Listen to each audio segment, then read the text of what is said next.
On this episode of the Oklahoma Breakdown with Ikard and Lehman, presented by Riverwind Casino, John Mateer continues to impress, and the Sooners hired an assistant GM. We've got a big football guys talking basketball, talking OU men's, women's, and some Thunder.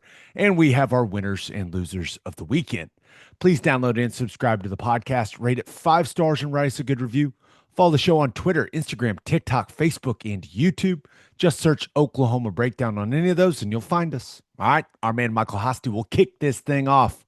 It's time for the Oklahoma Breakdown. It's a beautiful Sunday, March 23rd, and you're listening to the Oklahoma Breakdown with Ikard and Lehman, presented by Riverwind Casino. Riverwind is Oklahoma City's premier casino experience, and there are so many reasons why Riverwind is consistently voted OKC's #1 casino, but it all starts with their amazing variety of gaming thrills and excitement. Riverwind's beautiful, award-winning environment plays host to more than 2,800 of the latest electronic games with a huge selection of table games, including blackjack, match roulette, and Teddy's favorite, craps. No matter what your game, Riverwind has it in spades and hearts. And to learn more about their gaming promotions and entertainment options, all you got to do is visit riverwind.com. Riverwind Casino, good times, great rewards, and no news is good news for No OU football news right now. is good news. That's right. Yeah, with all the guys away for spring break, taking some time in the middle of practice. Yeah, if you don't hear anything, that's typically a good sign. What, 5 practices in before spring break? You've got 10 after. You just want all the guys available for the remaining 10. That's it. That's it. No issues, no problems. I can report I didn't see any of the players on the slopes out there carving it up, risking injury, so we're good. Here's to hoping all the young fellas made good decisions over the week. That's all Right. you can hope for. And Ted, I don't want to make this too big of a deal. I feel like we have properly hyped up John Mateer. We're Yeah. just excited, okay? We all watched what happened with the quarterback play last year. Wasn't great. So Yeah. to see what he's done on the practices that we've been out to, and then the fact that he just continues to do all of the right things.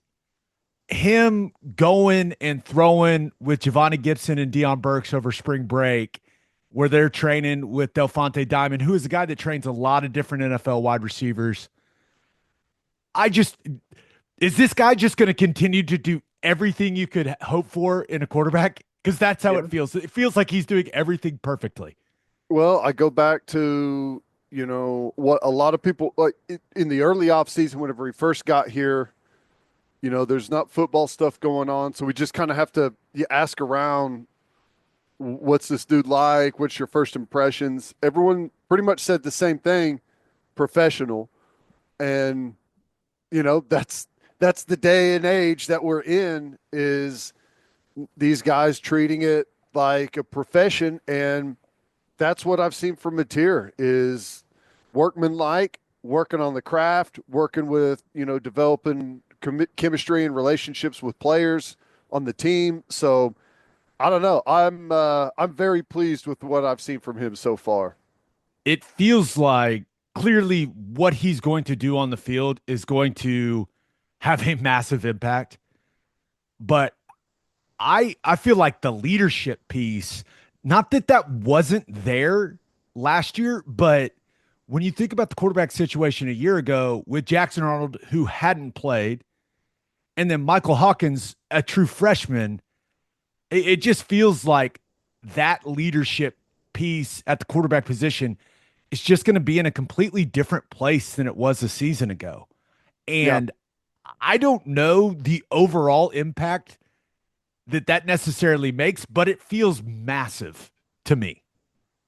Well, I don't think there's any doubt. And, some of the circumstances a year ago, maybe you could say were preventable. Some of them weren't. I think if you compare where we are right now with where we were a year ago, you have a quarterback that is extremely confident, has been a starter, has had success, and there's a level of comfort there because he's going into his first year in the SEC with his offensive coordinator in a system that he knows. You go back a year ago, we had a quarterback that, had a lot of talent, was a five-star kid, but had not started, and was his offensive coordinator was gone. We had, it was the same regime, but I don't know that necessarily was their expertise. So there was some uncertainty there with the scheme. It's totally different just whenever you view it through those simple little facts that we're in a much better position before you even start to talk about any of his abilities or things that you see on the field. Just kind of what's surrounding him right now is, it all looks pretty good. I mean, no real complaints from me so far. It seems like he's got the proper priorities in place, Yeah. which is great. I mean, we all know he's making a lot of money. I mean, he was a prized possession in the transfer portal, and it was massive that OU landed him. But the fact that I'm sure John Mateer had a lot of options on spring break. I'm sure he got invited to many things. And the fact that he chose to go work with Javonnie Gibson and Deion Burks, who will undoubtedly be his top two targets in this offense, I just think that says a lot about where the guys' priorities are. And I'm hoping those three guys went and had a good time while they were getting some work in. But I continue to be impressed by Mateer. Yeah, for better or worse, the days of seeing your quarterback doing keg stands down at South Padre are probably over, considering that, there's a couple of $1 million invested in those guys for this upcoming season. So, yeah, I mean, I think it's great. And, those two wideouts that he's working with, they have the potential to be a hell of a duo this upcoming season. No doubt. Now we got to figure out things around them. We all know that, but that's a good little 1-2 punch if it continues to progress. The keg stand comment just reminds me. Do you remember that Dak Prescott situation? Remind me. Oh my gosh, dude! He basically got jumped. If I'm remembering it correctly, not good. Yeah, you don't want your quarterback in that spring break situation. No, no, no, not anymore. Those days are probably gone. I could understand some investors being upset if the big money guy is off doing stuff like that whenever there's a lot on the line. Yeah, sports changed. So It's that's I changed. mean That's what I said. For better or worse, I don't know, but it's changed. that's a great point. I know that all OU fans, we just want to see more wins on the field. I get that, but I do want to point out I continue to believe that the Soul Mission trip over spring break is a really cool thing. They sent 9 guys to Rio, there for the full week, got to go volunteer there in Brazil, serve the people in the community, pass out food, immerse themselves in the culture, learn about the culture, and maybe the coolest part of the entire trip, I was told that they couldn't cover the cost for walk-ons, and that Jaden Jackson, David Stone, Grayson Halton, and Dominic Williams paid for some of the walk-ons to go. Wow. Yep. I thought that was really cool. You combine that with what they were doing there.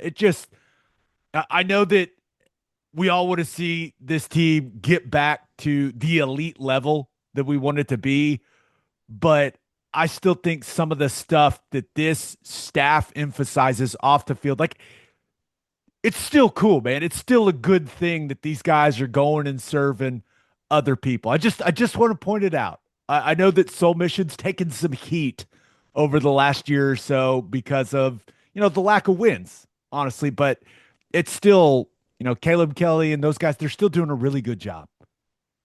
I continue to think it's great. And yeah, it's taking heat. Everything's going to take heat whenever you're not winning games. No kidding. Spending too much time on that damn Soul Mission. I get it. I totally understand. But here's the thing. Number one, currently in recruiting, It's amazing. The parents absolutely eat it up. It gives you a big advantage in recruiting. Now, what the future holds, not so sure.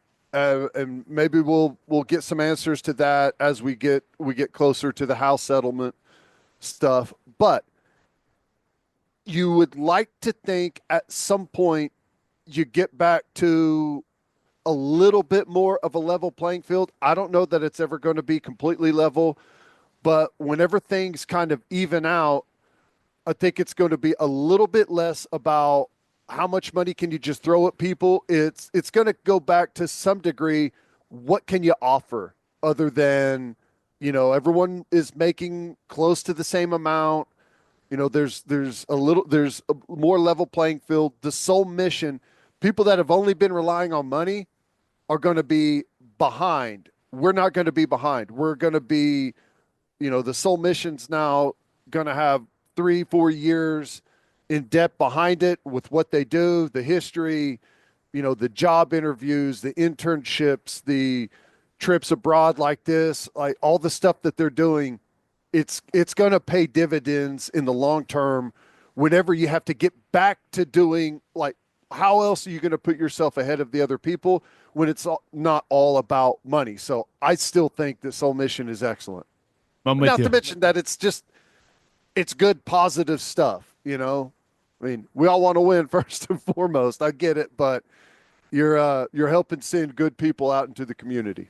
Don't don't be cynical about a piece of the program where the players are going and doing good things. You That's know, right.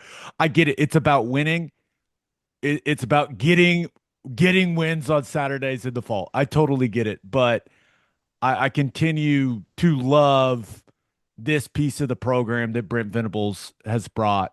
And Ted, I hope you're right. I hope it ends up being something that can separate OU from the pack once we do have revenue sharing. Now we'll see when we get there, but just wanted to point those guys out that went and just thought that was really cool what they were doing in Brazil. One other thing for OU football, maybe the most significant piece of news was that OU hired Taylor Redd as the assistant general manager. He'll be working directly with Jim Nagy, and he was most recently working with the Athlete Group, which was Jake Rosenberg's company. I was told he was Rosenberg's right-hand man and his main evaluator.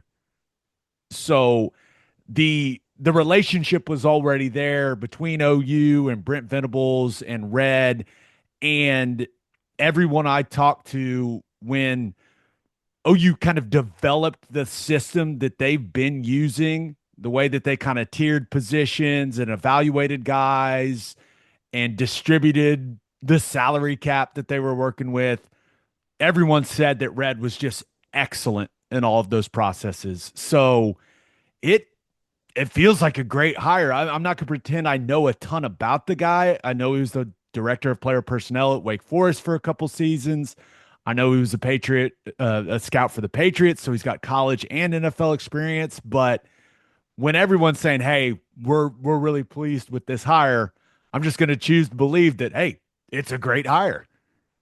Yeah, and I think that it's going to be you for the longest time. You've had NFL guys and you've had college guys, and the two systems have been, for the most part, entirely different.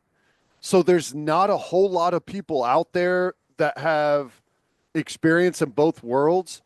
And even if you spent, not much time, a couple of seasons in college before you went to the NFL and were doing the scouting things, I think it's important, especially having the recent history in college football, to know the lay of the land because, you know, it's going to be difficult to take a totally NFL process and plug it in to college, right? There's going to be some nuance there that you have to know. So, the more people that have experience in both of those worlds, I think is the better.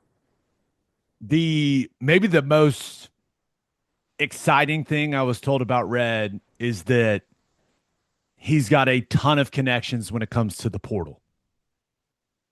The the portal piece is still, I mean, I haven't heard of any of that process really changing. We'll see if there's different portal windows, but that kind of points to him having good connections maybe in the agent community with, these big agencies are starting to handle a lot of these guys that are putting their name in the portal that have breakout seasons, whether that's at a smaller level or like kind of a power four school that maybe isn't, a brand name. And if you start developing relationships with a lot of the guys that are going to be handling those negotiations for these players in the portal, those are massive relationships to have. And that's something that Jim Nagy has repeatedly said, that the most important thing he's bringing as OU's GM is the relationships that he has in the football community. So I was really encouraged hearing that he knows a lot of the key people when it comes to getting in front of guys that enter the transfer portal and having those guys being able to make your pitch to them and kind of lay out what it could look like for these guys if they come to Oklahoma. So there's just a lot of positivity around Red being added to this front office. Yeah. I mean, the transfer portal stuff is going to be there. Like you said, we don't know exactly, is it going to be open transfer kind of like it is now? You can just, you know what? I've decided to transfer. I don't know if that's going to be the case, but the portal is still going to be a factor moving forward. And, I personally believe as you have more teams get a more sophisticated front office, so to speak, I think the days of just shooting from the hip and like, oh, we got to have this guy throw whatever money we need to at him. I think those days are limited moving forward, and it's going to be about value and finding the right guys for the right amount of money, whether they're, P4 guys, from smaller schools, whatever it is. You have to have those connections, and you have to get the right guys for the right amount of money, and knowing the right agents. I mean, for the longest time, the agents in the NFL, whether it's draft, whether it's free agency, it's just kind of like, as a player, it's like, I pay you to handle that. You tell me the best place to go. And, I'll obviously have some input, but what do you have for me? I think that's a good thing for us moving forward instead of the, behind closed doors, the secrecy of everything. You know what I'm saying is, you've got agents that, I mean, I don't even think they're really agents. It's, your uncle that is out shopping you, or guy that went to your high school. Like, the more sophisticated this thing gets, I think it's for the better. Yeah, because even before they hired Nagy, a lot of people were commenting about how organized and upfront and transparent OU's NIL discussions were. Mm-hmm. I don't think that's going to change. I think it's going to continue to be that way. I think it's just going to go to another level with Nagy and Red and whoever else gets added to this front office. Yep. So it's going to feel. It's just hard when other people aren't dealing that way. You know what I'm saying? It's like you can be, I mean, maybe not, but at times on certain players, I feel like you can be at a disadvantage. I don't know. I think that stuff's going to work itself out, and we're going to be in a really good position early on. I'm with you. All right, let's get to call your shot. We asked you guys the most important thing that happened for OU football this week. This first one comes from @statue_Baker. He said, I'm impressed with Nagy and how quick he has become acclimated to university life in Norman. He's at every sporting event, seems to lead. Yeah, I mean, Nagy, he was what? Women's basketball, baseball. He has immersed himself into Norman. I love it. That does not surprise me that Jim Nagy has done that at all. No. And it's a good time to immerse yourself with all that's going on. We'll get to it, but we got the hoops tournaments going on.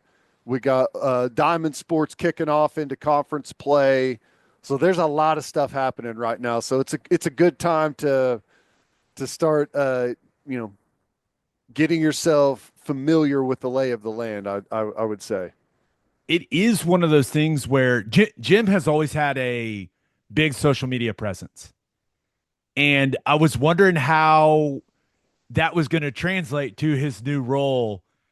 And it kind of feels like it's just translating into, I love OU guys. Look, see, I'm at all this stuff. Like I care. I'm all in Norman. And I think that is, once again, everything I've ever been told about the guy. That's not surprising at all. But I think that, I mean, the fan base, like he's buying some goodwill with the fan base by showing up to all this stuff. Like I think it's, I don't think this is some calculated thing by Jim. I think it's him just being himself, but it certainly isn't hurting his reputation with the fan base. You know what I mean?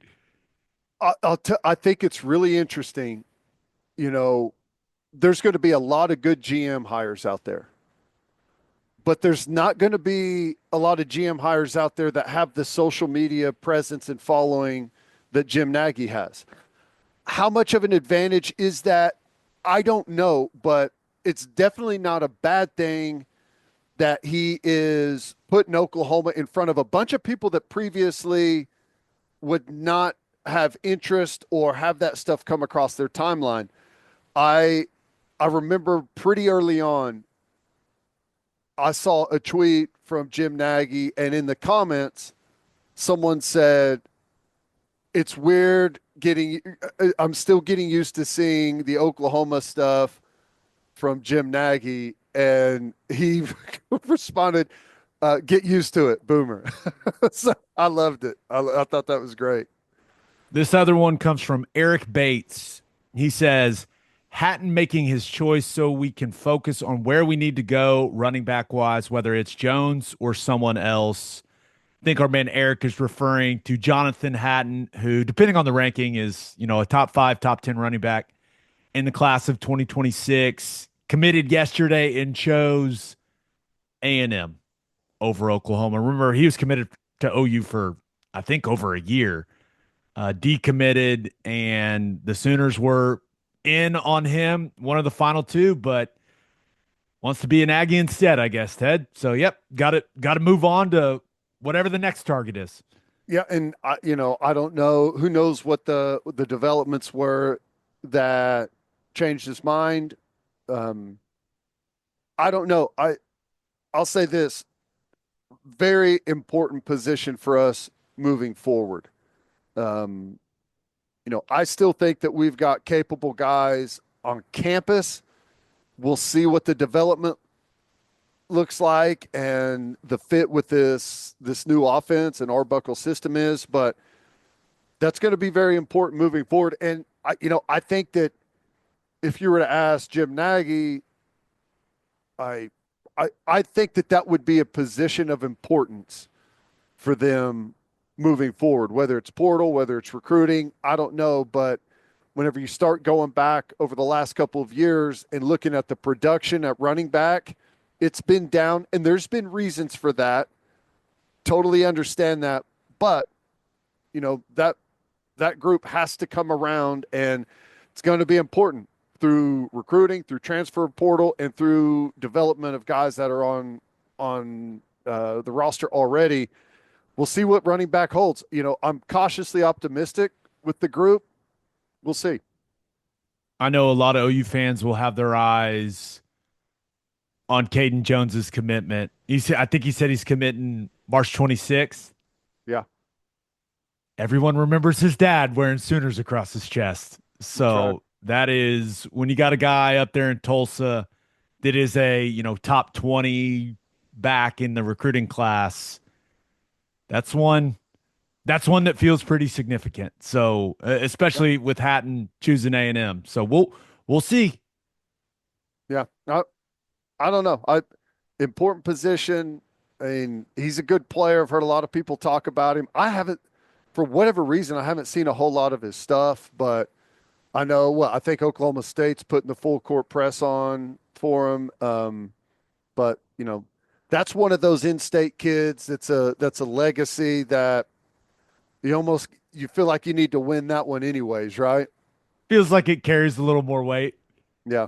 Yeah, no, I totally agree. So we'll see. It's time. Let's talk about OU basketball. But first, hitting the highway, remember to stop at Love's Travel Stops. You can't miss the heart of the highway. And with the Love's app, you can also save big. How big? 10 or 15 cents big. Save 10 cents per gallon on gas and 15 cents per gallon on auto diesel. Save with the Love's app today and be welcomed by clean places and friendly faces. Certain conditions may apply. See loves.com for details. You listen to this podcast to get insight from the guys who played the game. Why don't you take that same approach when it comes to buying your beef? When you order from Didier Ranch, you are getting your beef directly from the people who raise it. A rancher knows what it takes to have premium quality beef. Didier Ranch has done it for over 100 years right here in Oklahoma. From delicious 21-day dry-aged ribeyes to savory steak burgers, there is no better place to get your beef. Get your beef from the guys who've done it and use code Oklahoma15 for 15% off on DidierRanch.com. Didier Ranch, tradition tastes better. And we are brought to you by Simple Modern, an Oklahoma-owned company and the official drinkware partner of the OU Sooners. It's time to get ready for spring break and spring sports with Simple Modern. Have you seen their new getaway bag? It's perfect for lugging all the equipment to and from soccer or baseball fields all spring long. Its thick rubber sides stand up no matter what you throw at it, and if it gets dirty, you can just hose it off. It's good everywhere you'll need to go this spring. And with 10% of all Simple Modern profits going to charity, many in Oklahoma, you're also helping Oklahomans everywhere. Simple Modern, it's good everywhere. Ted, it was so great having the Sooners in March Madness, being able to cheer for them, but just couldn't get it done in the last 4 minutes. End up losing 67-59 to UConn, and it felt like the plays were there to be made, and they couldn't hit shots late. And I honestly don't think they got very high quality shots late. Yeah. Yeah, and that's why the college tournament is so compelling is you've got opportunities, and if you don't hit shots, it's unforgiving. You're gone. It was tough. I thought we did some really good things throughout the game. I kept, as the time was ticking down, I kept thinking, it's okay. We've missed a ton of shots. We're going to get hot. Things are going to, revert back to the mean a little bit here down the stretch. And they didn't go. I mean, whenever you see some guys that typically hit big time shots for you, big threes, I mean, not really even close. It was like, dang, that's frustrating. I thought we did some good things, but I don't know. That was tough, man. It was frustrating. I'm glad they made the tournament. I honestly thought they were going to win that game going into it. It wasn't a great matchup, but considering some of the stuff, how UConn had played throughout the year, some of their numbers, I thought held an advantage for us, but just couldn't pull it off. I did think Jeremiah Fears was the best player on the floor. Yep. And I know he didn't shoot it incredibly, right? What was he, 5 of 14? I honestly wish he would have taken, 20, 22, hell, 25 shots. Right. But because no one else could get going at all. There were some great moments from Wiggy, but he's not a guy that's going to, pour you in a ton of points consistently. But 3 of 17 from 3, man, it's hard to overcome. Yep. Also really struggled with layups. And I credit to UConn. They've got a bunch of size and athleticism on that team. I mean, Danny Hurley, God knows what he's doing on the recruiting trail. Like he's got some players, but it feels like OU's going to look back on that game and go, man, that is absolutely one we could have had. Yep. No, I totally agree. Yeah. I'll say, I mean, Fears, and they talked about it on the broadcast. He is great at getting to the line. If he's not hitting some shots, he is real good at getting to the rim and forcing guys to either foul him or, let him get there and make an easy layup. So, I mean, I thought he did a good job, but just, I mean, a couple of plays late felt like were kind of the disaster. I thought Goodon was going to, hit a couple of those big threes, which he feels like he's been the most consistent 3-point shooter we have. I mean, numbers wise, he's been great. Just for whatever reason, couldn't get him to fall. It was tough. Alex Caravan, to his credit, that's a guy that's played in a ton of Hit a big big games. three late. Big three, hit the floater. He was a guy that looked comfortable in the chaos, like he had been there before. And when it was tight and someone needed to step up, Alex Caravan did it for UConn, and really no one did it for OU. I kept watching in those moments going, why does Jeremiah Fierce not have the ball? I wish he would have been more selfish late in that game. And I don't even know if selfish is the right word. Like, I wish they were just gotten him the ball. Like, he clearly was the best playmaker. And I know guys, he got the ball to guys and they just missed a lot of shots. But I just wish those last several possessions, I just wish he would have taken more shots, man. Yeah. That's kind of just how I thought about it. I thought UConn's plan was great, with guys not hitting shots, whenever he would start, someone would come up for a screen at the top of the key, they would just trap, right off instead of switching it or, all the different ways you play it. If you were brought up there for a screen, they just started trapping Fears, getting the ball out of his hands, and we couldn't get him out of that defense, so it made it really more difficult on Fears. So I don't know. It was tough year. I'm glad we made the tournament. It probably wasn't the best matchup. It's one of those things. It's like we wanted to make the tournament, but I don't know that we wanted to be seeded as a 9 seed. But it's the way things fell. I don't know. I thought it was a fun year.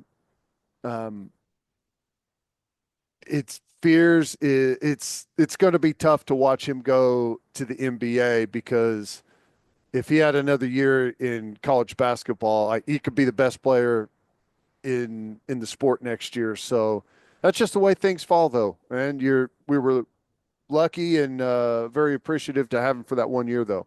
I've seen people, considering or saying that maybe it'd be better if he stayed. There's no chance.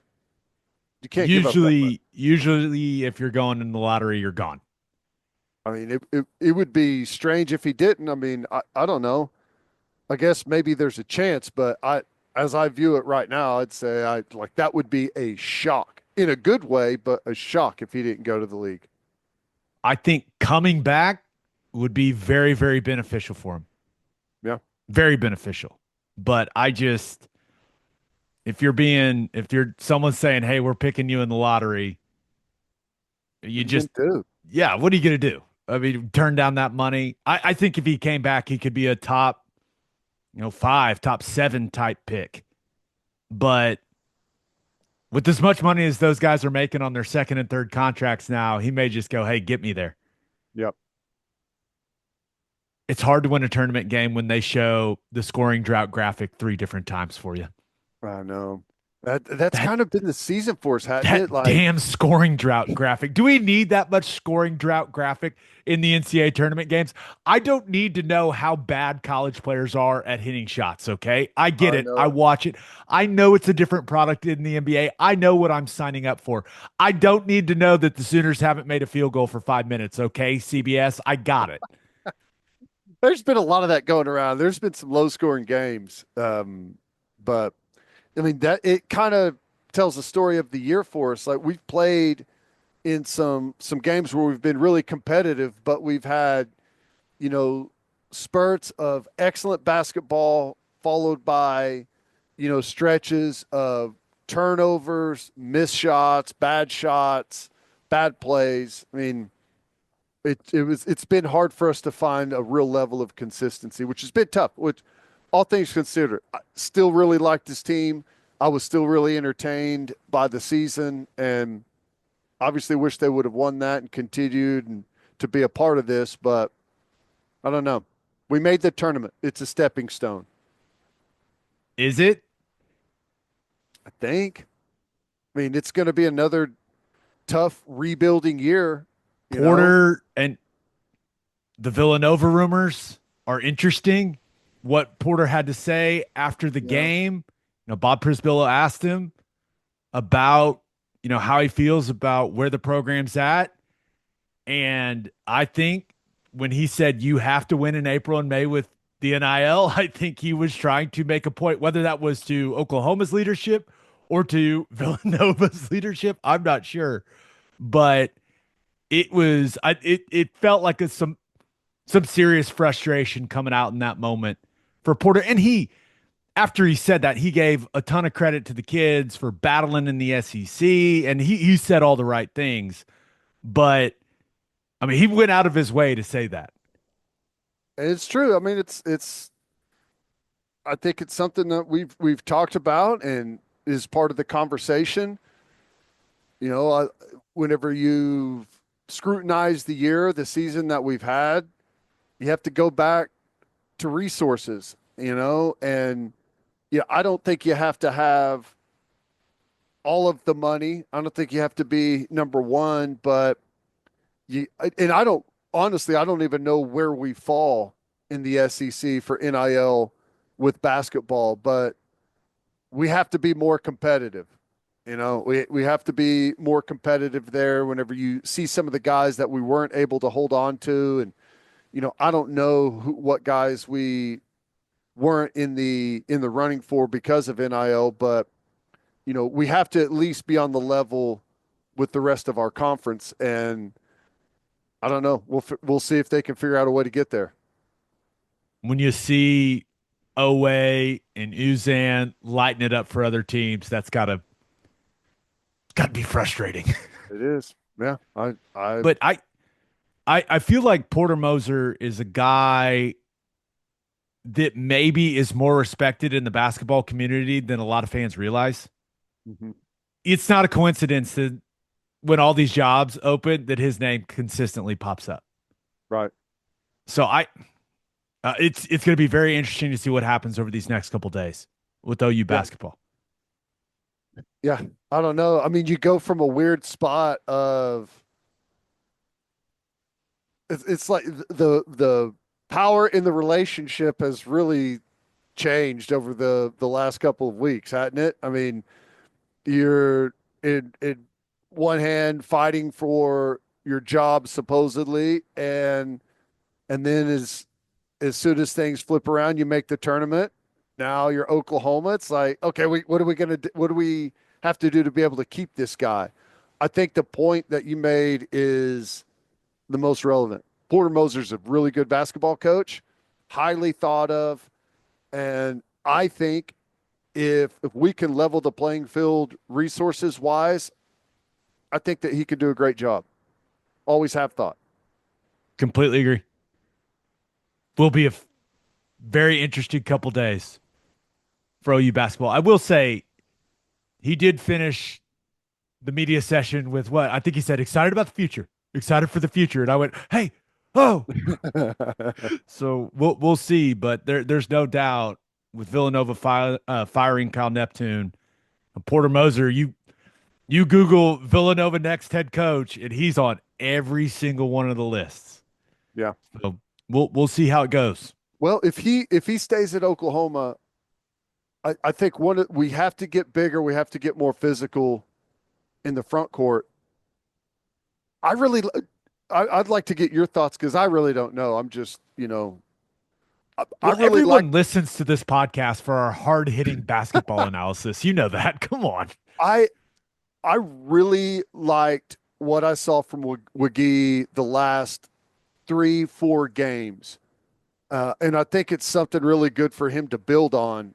I don't know. I think you still have to go out and find some more size and athleticism there, but I felt like he shifted gears some whenever he was thrown into a bigger role. Portal's about to open. It's just got to pay guys. I like that's the name of the game in college sports. In specifically talking about college basketball and college football, you got to pay guys. Yeah. You have to have the money to go get. I think there's probably a base level when it comes to the talent you have to have on your roster to make a serious run in the tournament.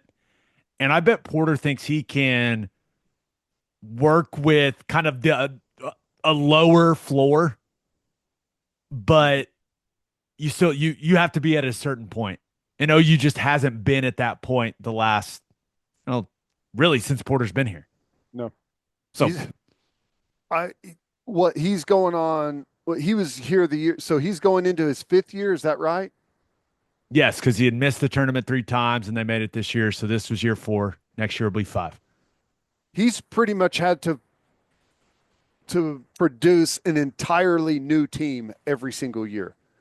And in college basketball, having older guys, especially older guys that have been there and in your system for several years, is a huge factor. I mean, that's made things really difficult on him. Like, I think to be really competitive, you've got to find some type of consistency there. It's been really tough, but I mean, I know we're not the only one that's in that position, but it makes things hard.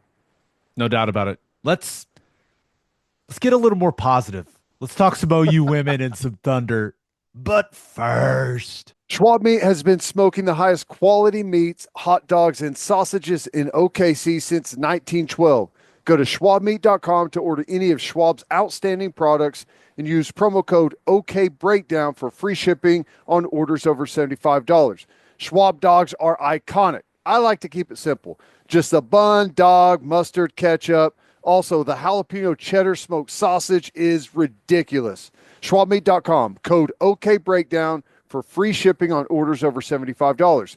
Schwab Meat, the official hot dog of game days. And head to the garage for hand smashed patties, butter toasted buns, and ice cold beer. It's the perfect spot to watch any big game. And with all the garage locations being open at 10 p.m. or later every night, it's the go-to late night spot. Visit eatatthegarage.com to find a location near you and order a line from the garage in your neighborhood. Insurica's launched a new digital agency introducing Insurica Direct. Whether you're in Oklahoma or anywhere across the U.S., they've got you covered. From small business insurance and health insurance for your employees to insurance for individuals like home, auto, and even Medicare supplements. Insurica Direct's got it all. Start your journey today at insuricadirect.com. Remember, at Insurica, we specialize in you. on positive news, OU women advance. Now, was it just me or was it a very uncomfortable game until it wasn't? They didn't have the greatest start, but I watched a good portion of the game. You could tell that we were clearly the better team, like by a large margin. Didn't start off great, but it didn't take long for the cream to rise to the top in that one. It was somehow uncomfortable, and then they won by 23 points. Right. And it was an extremely strong finish, right? When Jenny Bronchek's squad needed to be at their best, they absolutely were. And Reagan Bierce was awesome late in that game, turned it on. They end up blowing Florida Gulf Coast out. But I thought until Bierce kind of found it, because she was struggling to finish at the rim. Mm-hmm. Skylar Van was the one that kept that thing on the tracks when Bierce was struggling, and she ended up, Van had like 24 and 9. I thought she was awesome until Bierce took over the game late and ended up with, I say she was struggling. She had like 25 and 18. But I was impressed how they reacted late when that thing was, it was getting a little tight. Yeah. I wish it wouldn't have been tight, but it was, and I was happy they responded the way that they did. Is there anything that you attribute that to? Is that tournament jitters? It Because was they had a big size advantage that they're probably not going to have the rest of the tournament. no, absolutely not. And I was taking notes as I was watching the game. Just kind of positive things, negative things. And one thing that really stood out to me when it came to the second quarter and third quarter, they were really, really poor finishing the quarters. Yeah. It felt like they were in complete control. And then Florida Gulf Coast would go on this run before the quarter. And all of a sudden you looked up and you're like, wait, got ourselves a 10-point game, an 8-point game. And that kept them within striking distance. So they didn't finish the second well. They didn't finish the third well. They missed. I mean, I think the stat I saw was 13 of 30 on layups. Not good. No, especially when they had a massive size advantage.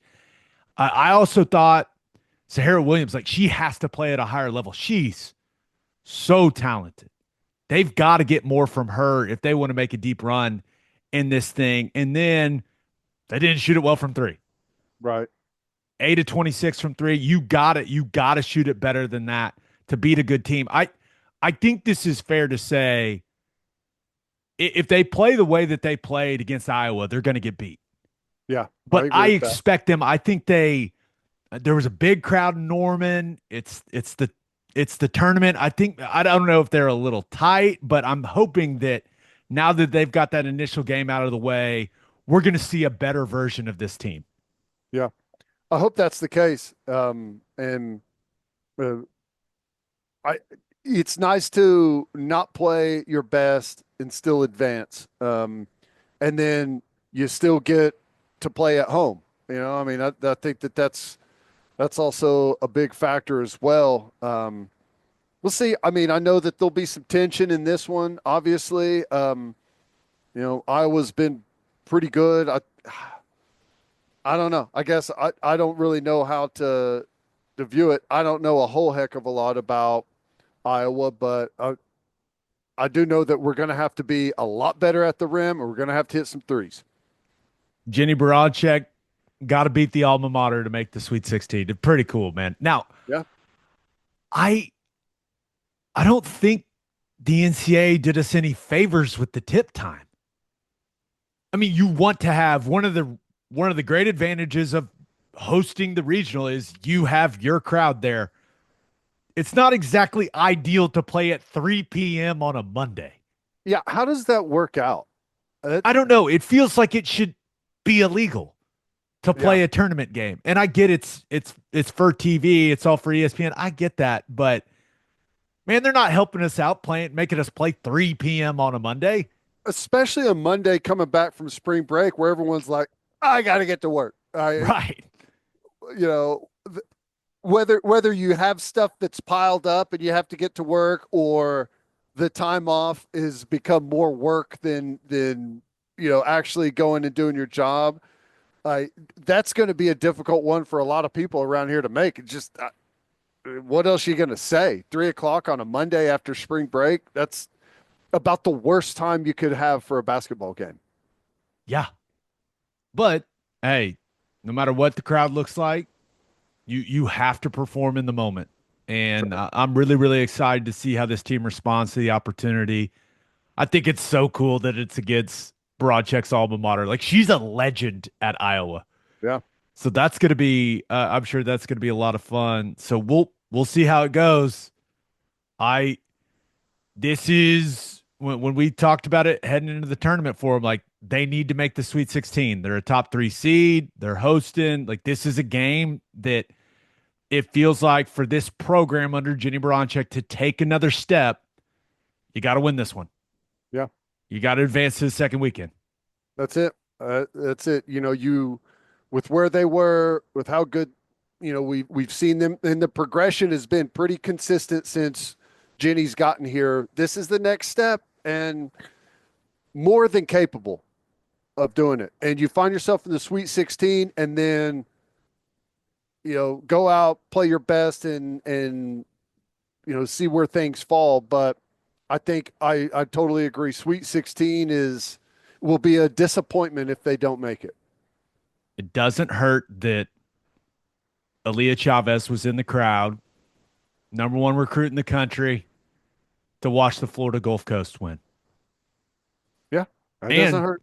it looked like a bunch of OU fans were going up to her and telling her nice things and asking for pictures. And so I'm hoping she was feeling the love in Norman for that one, because that would be massive for this Yeah, program to land her. yep, that'd be But big. And I I watched a lot of the women's tournament over the last couple of days. OU undoubtedly plays like one of the, if not the most entertaining style of basketball, yep, I which agree. has to be extremely attractive to Chavez in what she wants to be. So I think that is like just the pace that they play at, the rate that they take shots. Maybe they could have slowed it down a little bit late in that one Yeah. and taken some more time off the clock, but that's how they play. So I thought it was I really hope that they land her. I know there's going to be a price tag that comes with it, but that would be very, very exciting for the women's basketball program.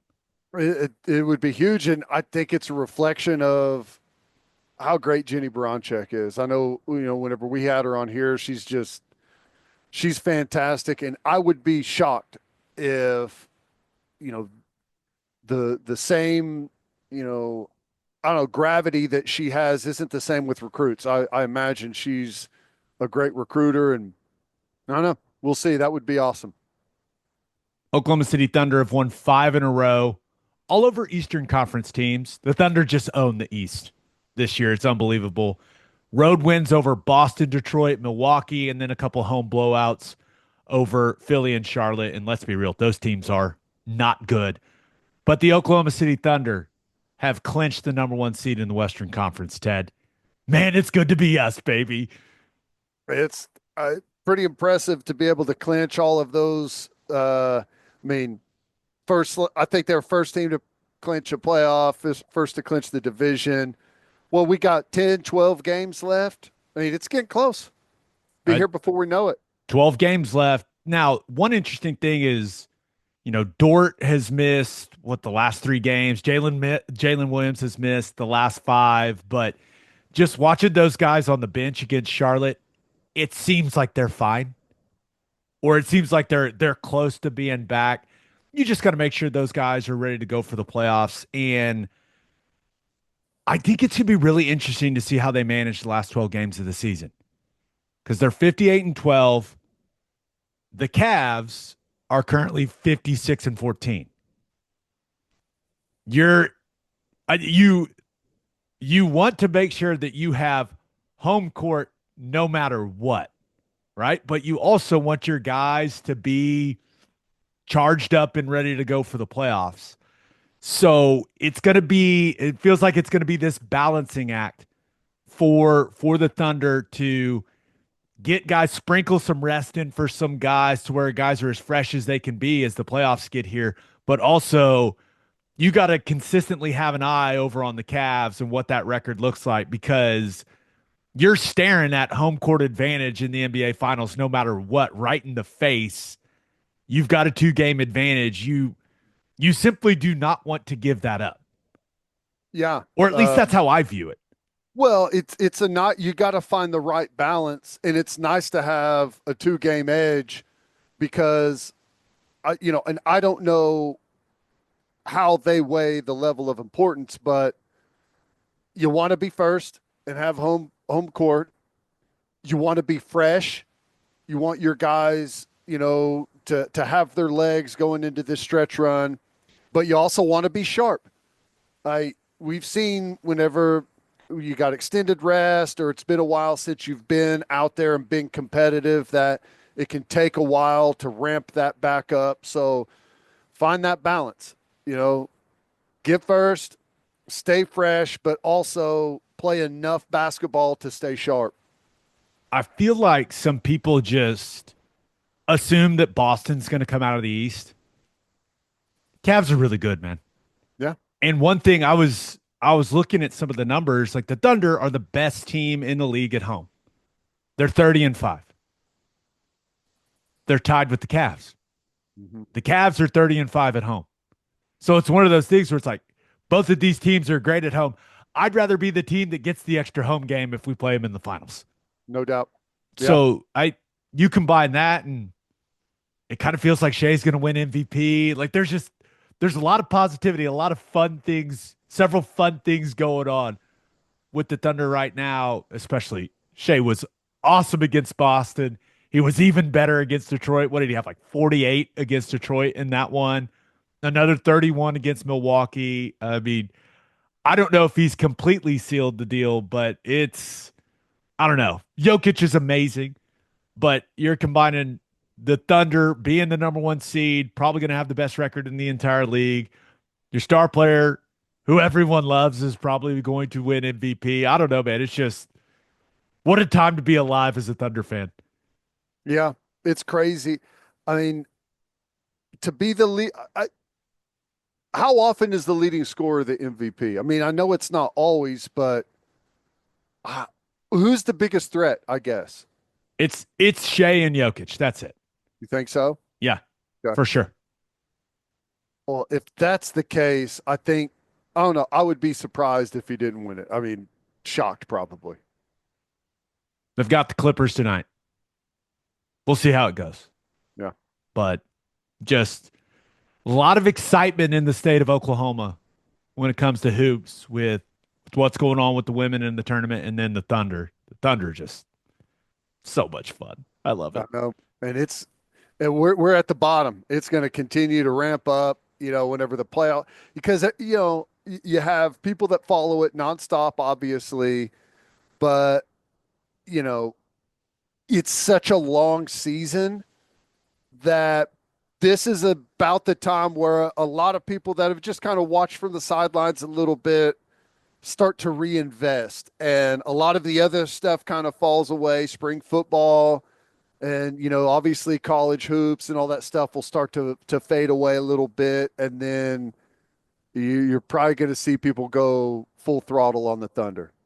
You want to know how excited I am about what the Thunder can do this season? Yeah. I was researching the NBA Finals dates. When would Game 7 be? Then I was doing a little mental math. When would the parade be? Because my wife wants to. We're taking a group on a trip, like the last week of June, and we literally booked our flight around when we predict the championship parade would be if they win Game 7 of the NBA Finals in Oklahoma City. So that's where my head's at. June 18th, without even looking at the calendars, probably going to be parade day. Just going to go. I don't even know what day that is. Okay. Well, that means they get it done quick in the finals. If we're having a parade on June 18th, we're all going to be in a really good mood. How are we in a position to pull off a championship parade yet? I mean, it's a big undertaking, and some people have definitely gotten better and better at it. Or where do you think we would fall? We've got a guy that we can ask. Okay. That is a perfect question for David Holt. Yeah, it is. Friend of the podcast. We can see there's got to be a plan already, right? We just got to convince him that the championship parade's a reflection of you. You got to pull this thing off. Well, right? remember, we were the 1 seed last year. So there had to be, they had to have had that conversation. There's no doubt. So I'm sure there's a route picked out and like a strategy. How are, where the police officers and all that going to be? There's got to be a plan in place already. Yeah. Maybe I'm assuming too much. I know it feels weird talking about it, but it's not controversial to say that they're the best team in the NBA right now, right? It's not controversial to say. And if you're the best team in the NBA, then you have to feel like a championship is what you need to bring home. I think the controversial statement would be they're not the best team in the NBA. I mean, and a lot of the people that follow the NBA have said this since like December, so it's not some recent thing that everyone has stumbled across. Whenever it was more in question and everyone's kind of jockeying for position to see where they're going to be, there was a lot of people that followed the league closely that said Thunder are the best team from pretty early on, and they followed through with that. It feels good. Feels good. It was real Let's good. now this team will be defined by what they do in the playoffs, like all teams are. So, but I cannot wait. The calendar has been blocked off, Ted. No traveling, nothing. We are staying put middle of April through the end of June. We are staying, it's blocked off, going nowhere, baby. I can't wait.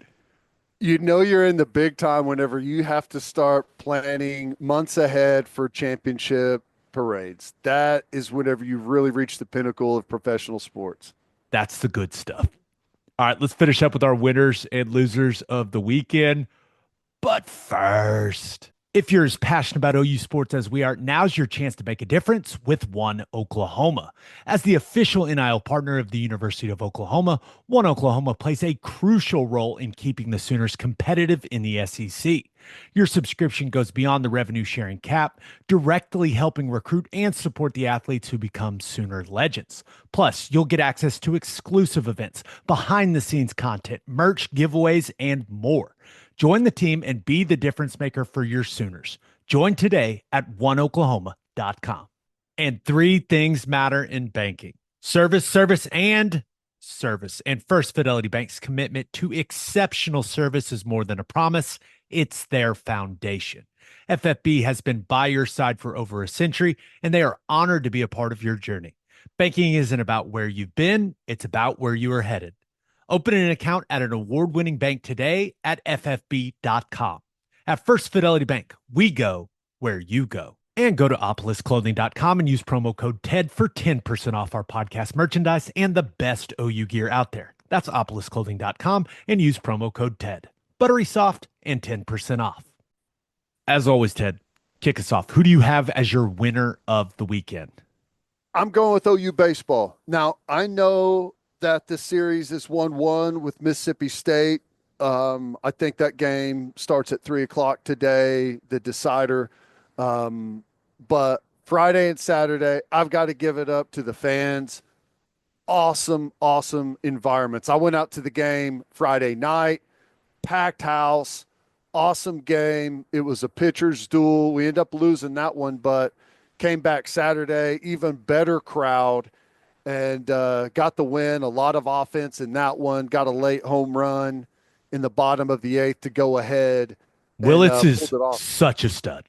Oh man, he's turned into a big time power hitter for us. So we got the decider today, but the big conversation over the last couple of years has been, how are we going to get people out to the baseball park? How are we going to fill L. Del Mitchell? I mean, we're going to the SEC. There's going to be these huge fan bases coming in, and I thought for the opening weekend, it fell in a weird spot. Typically out in left field in the berm, you got a bunch of the students heckling the opposing team. That was a little bit lighter than usual, which you understand because of spring break. But man, the stands were packed. It was a fun atmosphere. It was loud. It was entertaining. I'd say the first home SEC series has been a success. It'll be even better if they go and cap this thing off with the win over Mississippi State today, who's a good group, and it's been really competitive. But it's been fun to watch, and I'm proud of the people for showing up. Man, it feels like something that we have always thought that there's no way they're going to be able to get people out for baseball. Well, you got a good team, you got a bunch of big series in the SEC, people show up, and they've been out there, they've been loud, and it's been fun. How do you think it feels if you're Witherspoon, you give up one earned run, you strike out 11, and you walk away with the loss? I mean, I watched a bunch of the game on my phone. He was absolutely dealing, man. He was, and he was giving it to him like whenever he'd strike someone out to end an inning. He was feeling very confident coming off the mound, which was awesome. It's great to see. Now, The pitcher Mississippi State had going was great too. I mean, I Pico was Cone, first of all, what a name. what a What did he name. strike out? 10? Like those dudes. And we were watching him, warm up and everything beforehand, and he's like 92 on the gun. Off speed was like 83. It's like, okay, we're going to be fine. But I don't know what that off speed pitch was. We could not find it. And whenever you're throwing darts at that 83 off speed, 92 looks really fast all of a sudden whenever he's changing it up and you're guessing and you don't know what's coming. I thought that was fun to watch. You come away from a game, what was the final 2-1? And Yeah. you could say boring. That game was not boring at all. It was fun to watch two top pitchers go at it. I wish we would have won, but I think your overall point is spot on. It's gonna be a lot of fun now that OU's in the SEC in baseball. I mean, it's gonna be a ton of fun. It is. Now, and we got, I think Malachi Witherspoon's going to be on the mound. Today is your Sunday starter. I mean, we've changed up that order a little bit, trying to find, the perfect matchup. Had a little bit of a interesting game yesterday. Both teams got into their bullpen a little bit. We'll see what happens today. Wind is blowing again, so we may have another big offensive day. Wouldn't mind it. Wouldn't mind it. Who do you have as your loser of the weekend? Someone's got to explain this to me. We have seen teams in the past that have behavior issues, that things pop up. It's a tough balance. You have a lot of success. You have a lot of guys on the team. Sometimes, you lose control of the program a little bit. And I'm not suggesting that Kirby Smart has lost control of the program, but I mean, we go back to Soul Mission and talking about the culture you create. What in the hell is happening there with all of the reckless driving stuff? I mean, it's not once, it's not twice. We're talking like 10 times now. And it's even been so bad. Obviously, they had the horrible situation after they won the championship where, they've lost lives. It continues to happen, Gabe. Explain it to me. I have no explanation. And I know a lot of people are making the joke, like the guy's name is Nitro. What do you expect? Right. I expect these young men that, let's remember, they're making a lot of money now. I don't think any scholarship player at Georgia is there for free. Like, these guys got to make better choices. Especially when you're at the place that has, like, this has been the issue, and Kirby Smart has talked about it over and over and over again. I just make good choices, guys. It's wild. There's big money on the line now. Make good choices. Don't be an idiot. You can accuse Kirby Smart of a lot of things. Being stupid is not one of them.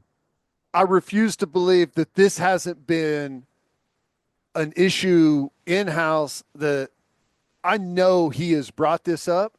I know he has talked about how serious it is. He's probably had a bunch of people in to address the team about it, and it continues to happen. I don't know. I've heard people suggest that that's kind of, I don't know, the street racing is kind of a culture thing in Atlanta. They got to find a way to separate themselves from that quickly. And I don't know how they do it. I mean, the punishment's going to have to be severe to break the cycle. And you mentioned it, Tuggle's the wide receiver, Nitro Tuggle, and then easily offensive lineman ran into an apartment complex late at night. And a lot of these are happening really late at night, 2, 3 o'clock in the morning.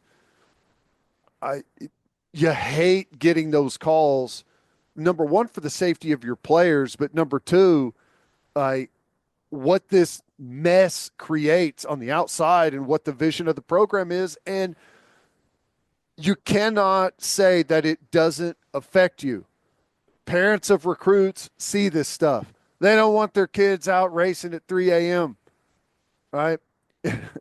If you could pick, would you rather have your kid out street racing at 3 a.m. or taking a trip to help the community in Brazil and the Soul Mission? What would you pick as a parent?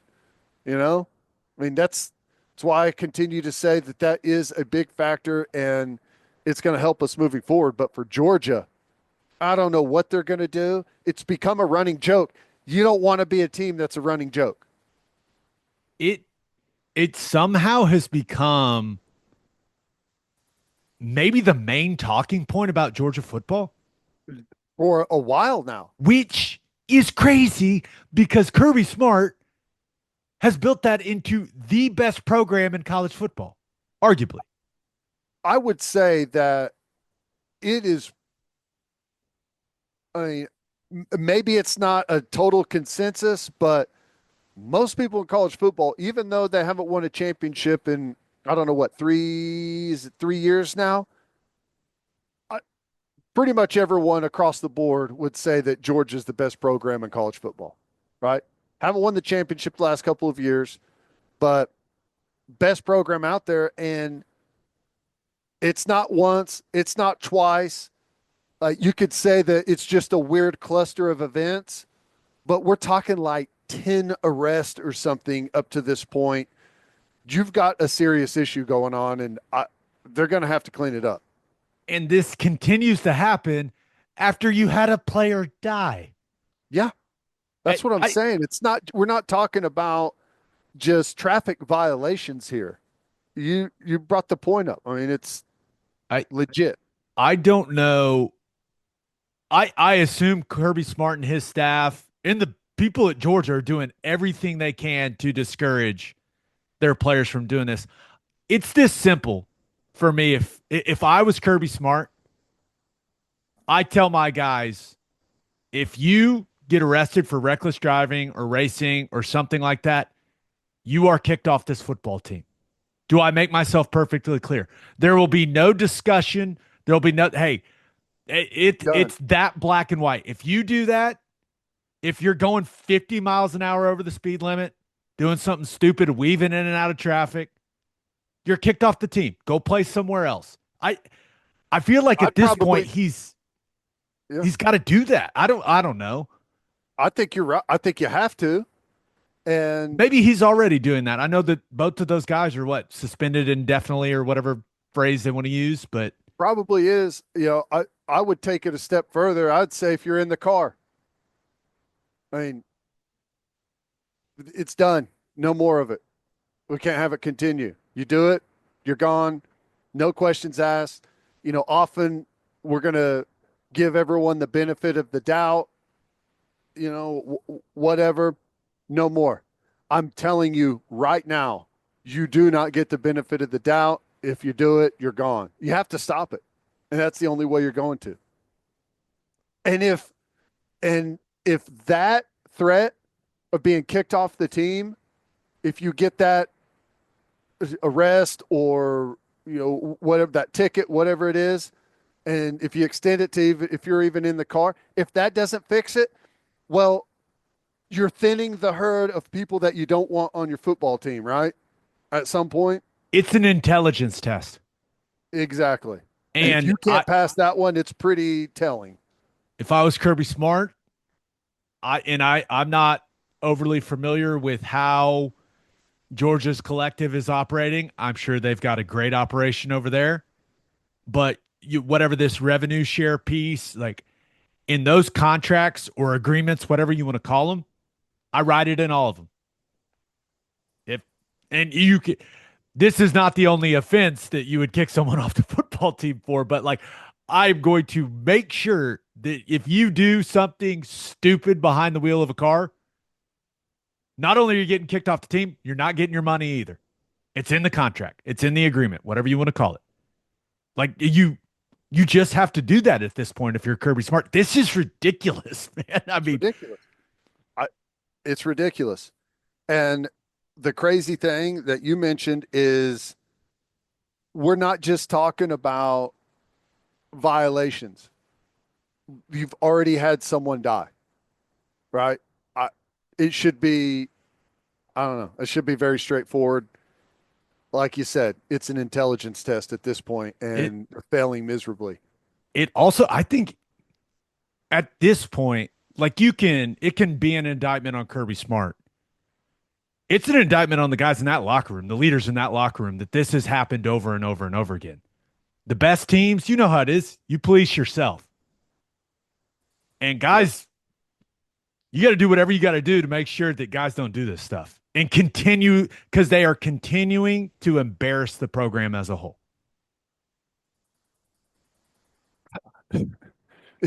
If you're a football player at Georgia and you've got some sports car, some fast, who is writing the insurance on these cars? Can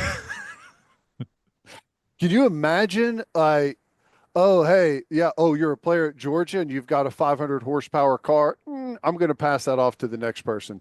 Yeah, I'm going to go ahead and direct you to my colleague, and maybe they can help you out. Yeah, I don't know, but it's insane that it continues to happen.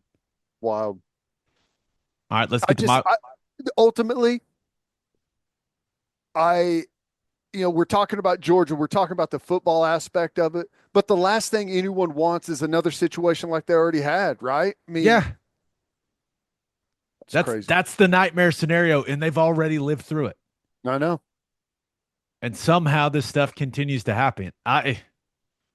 It's wild. Wow. And you don't really hear about any of this type of stuff, like this reckless driving, like racing. And maybe it just doesn't get the coverage that Georgia's players get, but you don't really hear about it anywhere else. Yeah, and I'm not naive enough to think that It's happening, of course. I'm sure it's it's happening, happening, but when it becomes that big of an issue, I I don't know. It's just I don't have any. I've got more. We could sit here and ask questions all day long. It's just it's one of the stranger things that I've seen in college football. We've all seen programs that really get it rolling and the problems start to emerge, but they're I don't ever remember anywhere else where we've seen something for years continue to be the same exact problem over and over. let's get to my winner and loser. But first, We got some Brunt workwear boots, and they're awesome. Very comfortable. Feel like they're going to last forever. The Marin boot, it checks every box. Lightweight, waterproof, slip and oil resistant, heat resistant, electrical hazard rated, and are as comfortable as sneakers. I love them. And Brunt isn't just about work boots. They offer a full range of high performance gear built for tough jobs. From heavy duty work pants to weather resistant jackets, Brunt designs durable, reliable workwear to keep you protected and productive in any condition. Brunt didn't just make a durable work boot, they reinvented comfort for the hardest workers out there. And for a limited time, our listeners get $10 off Brunt by using code OKBreakdown at checkout. Just head to bruntworkwear.com, use code OKBreakdown, and you're all set. And even better, Brunt lets you try all their products on the job risk-free. After you purchase, they'll ask you where you heard about them. Please support our show and tell them our show sent you. So head to bruntworkwear.com, use code OKBreakdown. and we are brought to you by Prize Picks. Download the Prize Picks app today and use code OKBreakdown to get $50 instantly after you play your first $5 lineup. You don't even need to win to receive the $50 bonus. It's guaranteed. With over 10 million members and billions of dollars in awarded winnings, Prize Picks has made daily fantasy sports accessible to all. Make your picks in less than 60 seconds and turn your sports opinions into real money all season long on Prize Picks. You just pick more or less on at least two players for a shot to win up to 1,000 times your cash.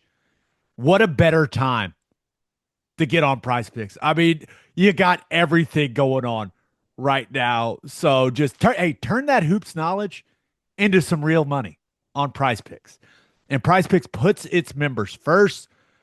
It puts its members first. All withdrawals are fast, safe, and secure. When your picks hit, you can get your money in as quick as 15 minutes. And they've got all these different ways they can pay you now. It's great. Download the Prize Picks app today and use code OKBreakdown to get $50 instantly after you play your first $5 lineup. Prize Picks, run your game. My winner of the weekend, John Calipari. My goodness. Woo.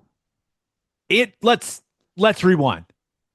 Was not the smoothest regular season for him in year one at Arkansas. Remember, we were all talking about them starting 0-5 in SEC play. And no one cares about that right now. Beat Kansas in the first round. And I know Kansas isn't what we're used to seeing from the Jayhawks this season. I know that. But you beat Kansas in the first round.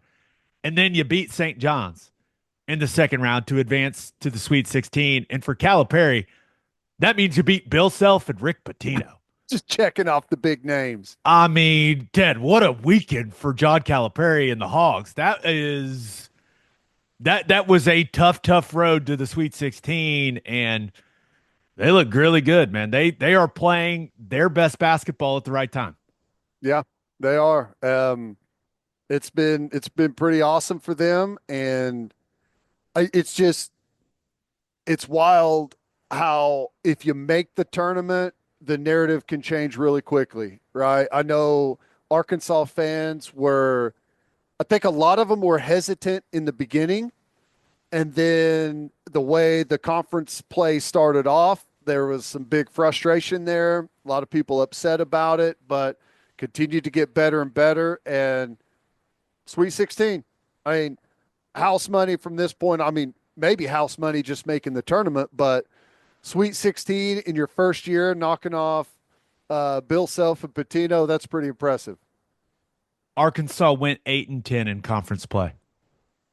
I think all the other SEC teams that made the NCAA tournament with the losing conference record, I think they've all lost, except for Arkansas. That could be wrong. It sounds right though, so I'm going with it. He's probably right. It has not been a great run for the SEC in the tournament. No, let's see. Currently, you've got Auburn is in the Sweet 16. Florida, UConn are tied right now with 2 minutes left in the second half, and then Arkansas has made it. Tennessee has made it. Yeah, I mean it hasn't been great, but they still got a chance to fill up the Elite Eight at least. Speaking of not great, did you watch any of that Arkansas St. John's game? I did. What a beautifully painful college basketball game to watch. If you like missed shots, that was the game for you. I mean, both teams just shot it horribly.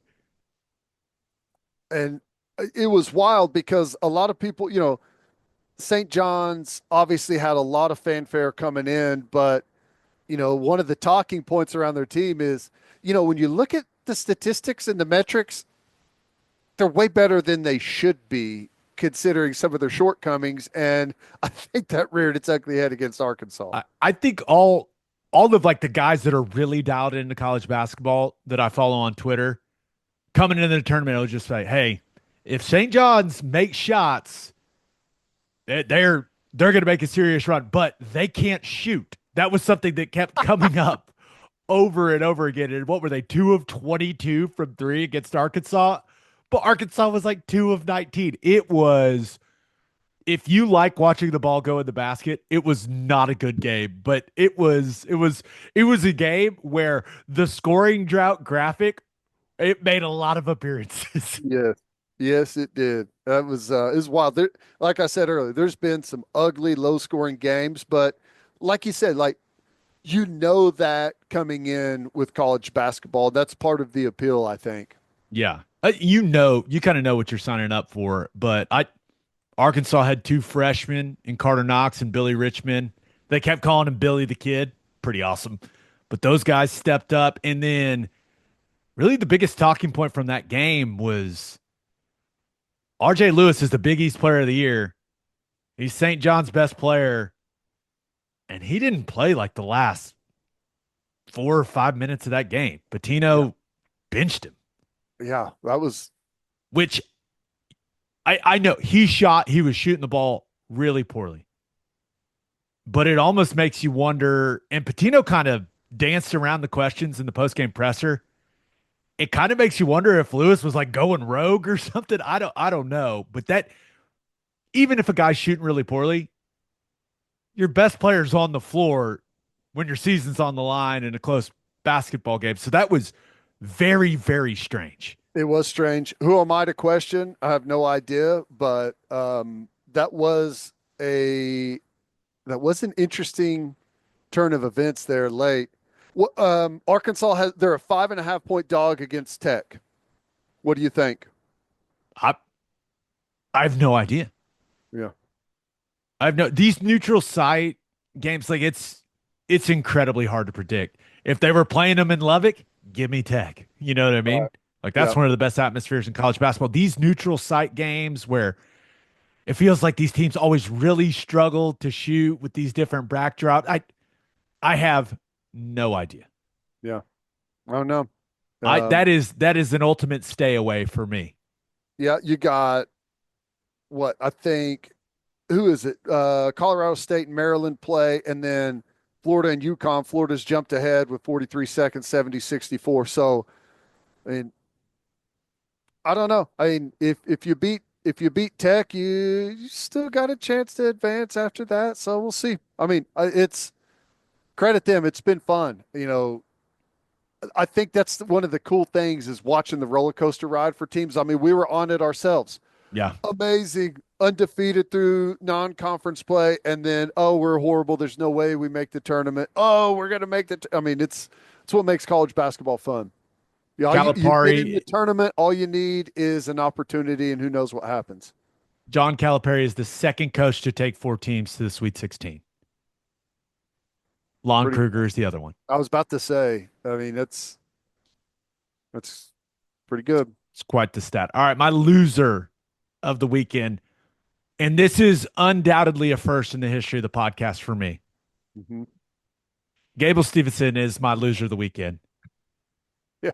I have never brought up wrestling on this podcast, but buddy, let me tell you, I was locked into that heavyweight match for the NCAA title.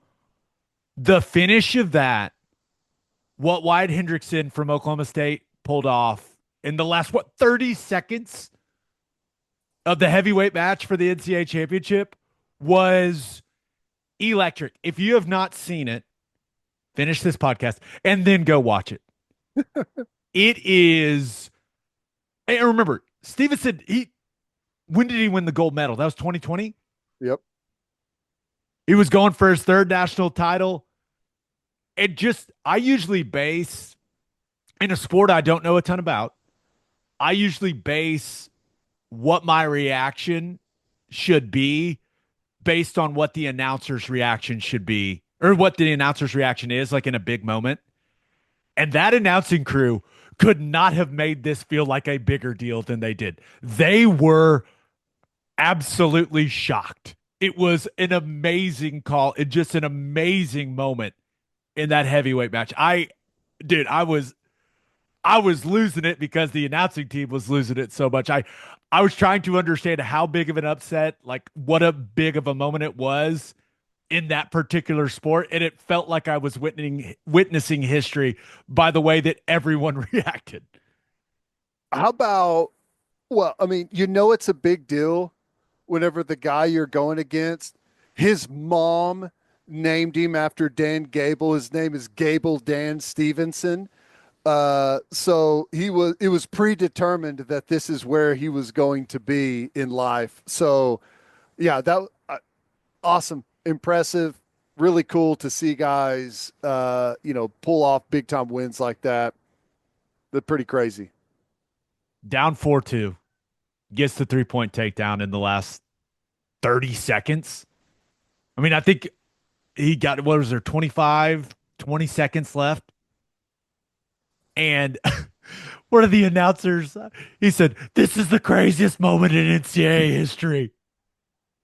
It was, It's like stopping the tush push from Philadelphia on the goal line, I, right? Is basically what they did or what he did. and then Wyatt Hendrickson had an all-time celebration. Like he soaks the moment in a little bit, but and no matter what your politics are, you win a national championship in wrestling, you drape yourself in an American flag, and you walk immediately up to the president and give him a stiff handshake. That's a pretty awesome celebration.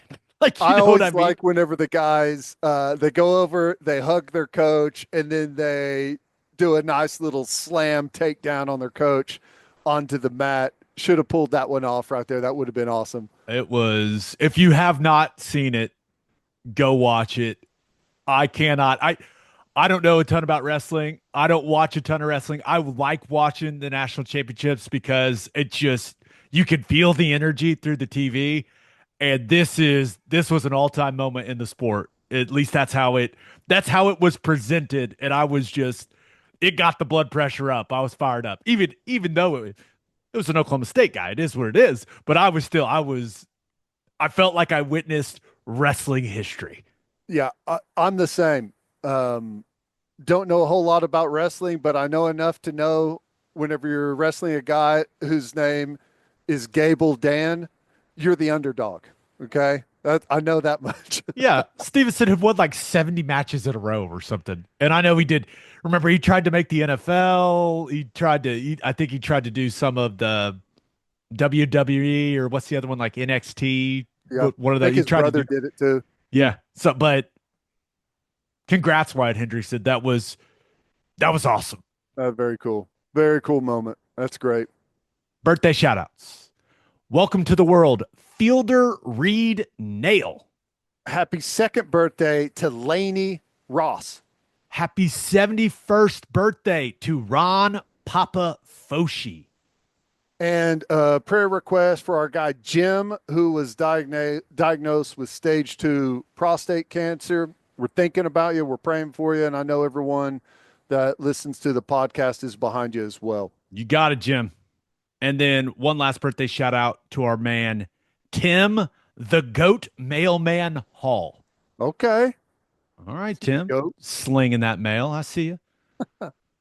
On that note, episode 512 in the books. We'll have a new podcast that'll drop on Wednesday. Just a reminder, please subscribe to the podcast wherever you listen to podcasts. Please subscribe to our YouTube channel. Make sure you check out our website, okbreakdown.com. Hope you all have a great start to your week. Until next time, we appreciate y'all for listening. Do what you always do, Oklahoma. Take care of each other.